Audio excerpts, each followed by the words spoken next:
trait, he definitely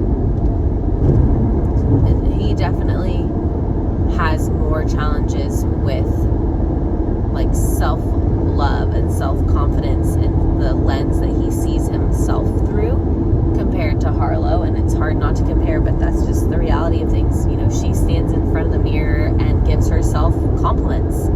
She is just amazing. She dances in front of the mirror. She kisses the mirror. She is very confident. She is extremely self-assured, and Hudson really lacks that. He says, I can't, a lot. He doesn't feel equipped. He doesn't feel capable.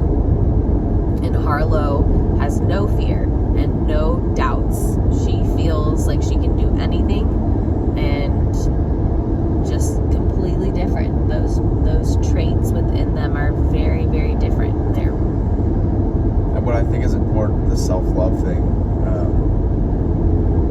to wrap this up. I know it's a long one, but I think these are important. Your child's traits are the foundations of which the kind of human beings are going to be as they get older, right? It's their character, it's what makes them different than others, it's what makes them memorable. We should give them attention. But the self-love thing is, as you try and reinforce it in your child, or as you recognize it in your child, if you show them guidance and try to give them guidance, and it's not coming from a place of self-love in yourself, then I think they're going to sense the inauthenticity of it. A lot of big words on this one. And that's one of the hardest things about parenting, right?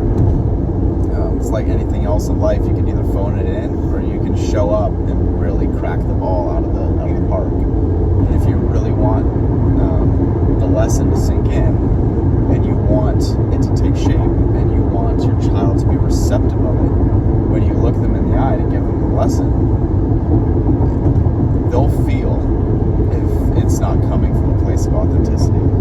They'll feel if it's just words. They're more receptive creatures than we give them credit for. So we have to work on ourselves. And when we say, love yourself, and this is why, and this is how you act, and be proud, and be humble, and be grateful, and say these things. If you're not embodying that yourself, it's just words to them too. so good. So good. And it's hard. But that's part of being a parent. Do you agree?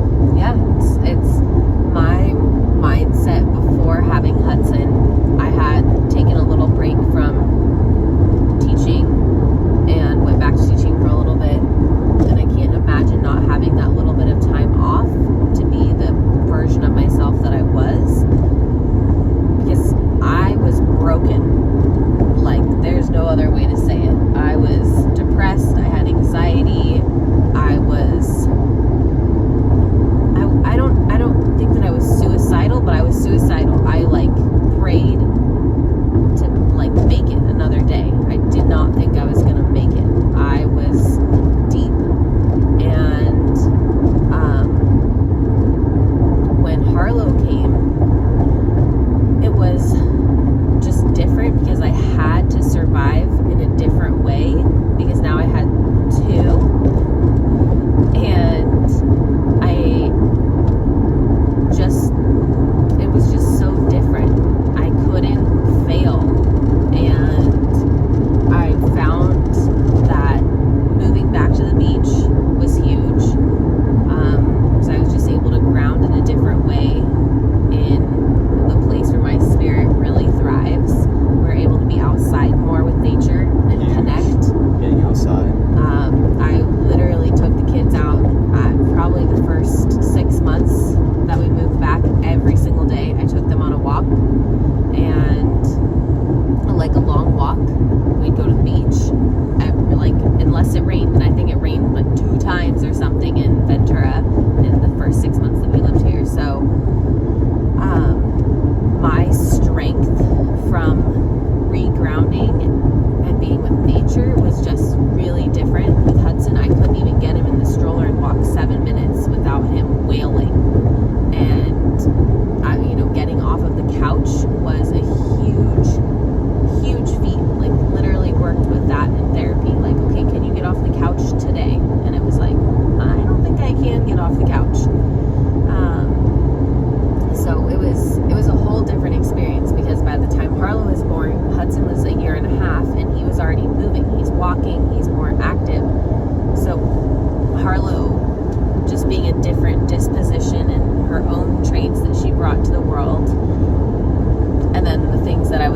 Hudson, I'm already taking him out to parks every day. So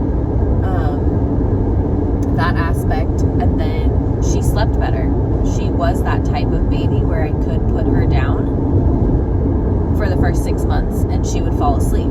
I could not do that with Hudson. So it was just really different experience for several factors. And then also we had gotten a Peloton bike when Hudson was like, I don't know, 9 months old or something. So during